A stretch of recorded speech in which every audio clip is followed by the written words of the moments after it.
Polymer clay slab earrings make great customized wearable art, and you could totally put your own personality into the slab. The earrings I'm showing you today are based on a few of my favorite things: cozy book reads, coffee breaks, and a little bit of love. I'm Elaine. I'm a jewelry designer here at Fire Mountain Gems and Beads, and today I'm going to be doing a detailed polymer clay slab and then turn them into some fun statement earrings. Let's begin. Get our email newsletter for beading news, sale announcements, new product announcements, and more. Link is in the description below. Here I have a couple of earrings that are made from polymer clay slabs, but we're going to be making this one today. So I chose just a little bit of selection of polymer clay colors, but we have tons of colors here at Fire Mountain Gems and Beads. So I'm going to start by making the small components that go on the slab. Okay, so here are some cute little components that I've assembled to put on my slab. We have some coffee mugs and some books and some hearts, and I have some coffee beans that are going to be at the top of the earring. So I'm going to show you how to make these little books. So I have this little book, and it's just very, very simple. I am taking just a piece of blue clay, and I have a piece of green clay just because I want to have two different color books. And how I roll the color out is I use these wonderful slats that we have at Fire Mountain instead of the pasta roller. So I'm going to go ahead and I shaped just a little piece of white clay in the size of my book that I wanted. And I'm going to just start at one end of my green. And I'm going to have a little bit over, but we're going to trim that. But I wanted to make sure that I had enough. So we're going to just go over it and press that down slightly. And I flip that over, and I'm going to take my craft knife, and I'm just going to cut that excess, and then we're just going to shape it. And just take it a few minutes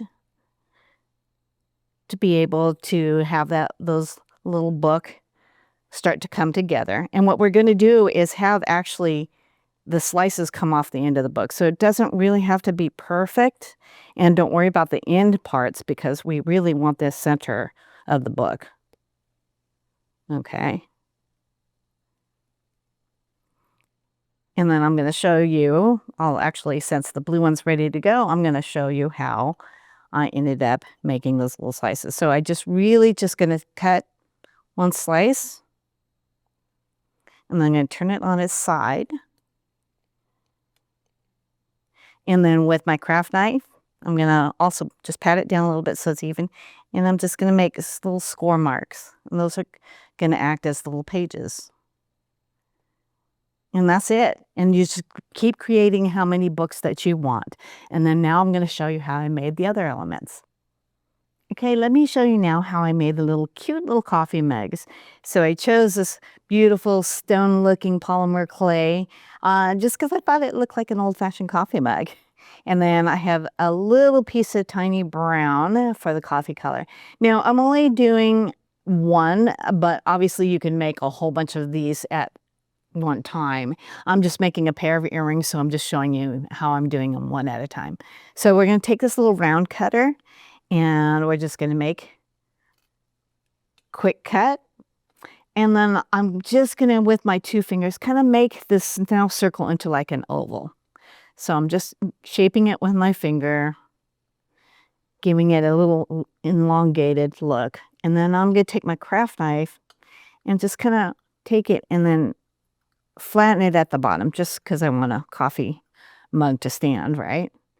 And now I have my little dot of brown, and I'm just going to squish it down, pat it, and it's a circle, but I kind of want it now to be an oval, so I'm just going to pull it on each side just to turn that circle kind of into an oval. And that way it will fit on your coffee mug and look like coffee inside of your mug. So I'm going to take my craft knife and place it on top. Now these don't have to be perfect because we're making quite a bit of them to be on part of your slab, and your slab you're going to cut. So just be happy with it, but don't get too excited about it. Okay, now to make the handle, I'm going to take just a little piece of that stone clay, and I'm going to roll it. And I just need just a little bit of this because I'm just going to create a handle, so I don't need that much. I'm probably going to be that much and maybe just a little bit thinner so I can bend it. All right. So now I'm going to take this and put it up at the top, and just with my craft knife kind of just put it there on the top and then slowly just move it down. And with my craft knife just kind of attach it at the bottom. And again, just manipulate it a little bit and make sure that you're happy with it. And there's a coffee mug. So I'm going to go on to the next and show you how I did the hearts. Okay, so now I have this cute little heart cutter that I'm going to use to cut my hearts out. And it's just as simple as that. So I'm going to keep doing that, and that's how you make all your little hearts. All right, so now I got all my little elements, and here is the little book that I made. So I'm going to actually cut off a slice, and we'll use one slice from here. I did make a bunch, so we'll use one slice from the one I made, and then we'll start pulling from all my other supply. Again, we're taking my little X-Acto knife, and we're making just little indentations on the book. Now this is where you can get really, really creative and your own. Like I said, I chose books and coffee and little hearts, but think about what your passion is and what your hobbies are. You can really go wild with the slab. So now that I'm placing all these pieces, and I got my books, it doesn't really matter where you put it because we're making a pattern. So think of a piece of fabric in a fabric store, and you know how there's patterns all over that piece of fabric. That's kind of what I'm doing is just designing my fabric, though it's just, polymer clay. And I'm putting pieces like even over the edge, right? Because we're going to be using my cutter that I have here to cut out the image that we want. So it doesn't matter how straight it has to be. Now, the slab itself that I did, I used the slats again, and it's about 2 millimeters thick. So I used the largest slats, and it seems to work perfect for me for these size earrings because we are building up the layers. So you don't want the base of your slab too thick because we are adding more layers on with all of our little components. So I'm going to continue here. And again, it's just, put some thought into it and see where you want things to go. It doesn't have to be perfect. If you don't like how it looks, then go ahead and move a piece. I am not using any kind of polymer clay, liquid polymer clay or anything to stick this because it actually sticks very well. It's fairly new clay, so it's very malleable. It's not old and dried out. If you feel that your clay is a little bit stiff or dry, you can add some conditioner to it or use liquid polymer clay to help it stay. So let's see, where do I want this one? Maybe I'll have that hanging off this edge here. And then I have one more green one here. Let's see. Let's put him here.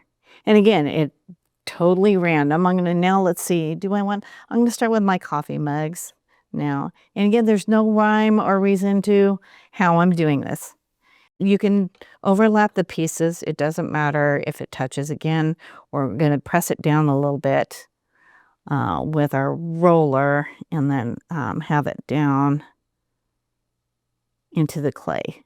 Okay, so as you can see, I'm using my fingers. I actually probably will use my fingers, not so much the roller on the pages because I don't want those pages to disappear. So let's do more of a coffee mug here.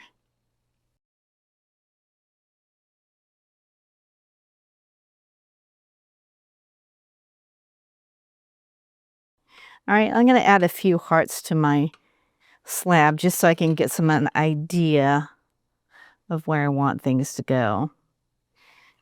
And then I'm just going to keep continuing my pattern, and then we'll be back.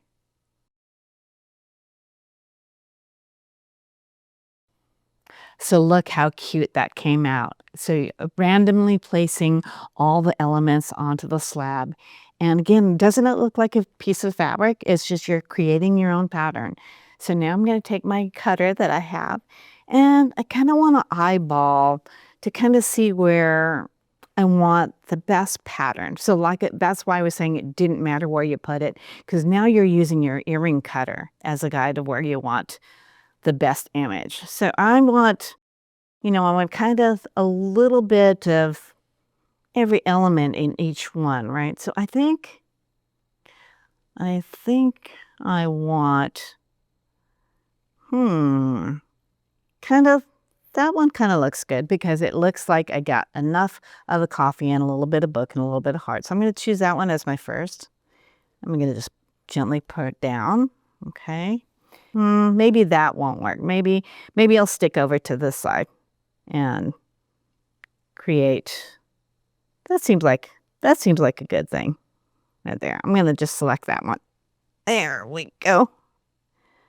All right. And now I'm going to take this and I'm going to lift this up. And I actually have a little bit left. So you know what I'm going to do is I'm going to actually cut that. And then it'll be easier to take off, right? So I have that whole piece of slab left. And now I'm just going to cut and pull away from that. And there we go. And you got that going. And just before you put it in the oven, just like slim up and clean up the sides a little bit. Okay. Just making sure. And we can definitely sand those after it comes out of the toaster oven. So let's get this into the toaster oven. And you're going to want to bake that according to the manufacturer's package instructions. Here we go. It's going to go in there. And I'll be right back with the finished pair of earrings. And look how wonderful these slabs turned out.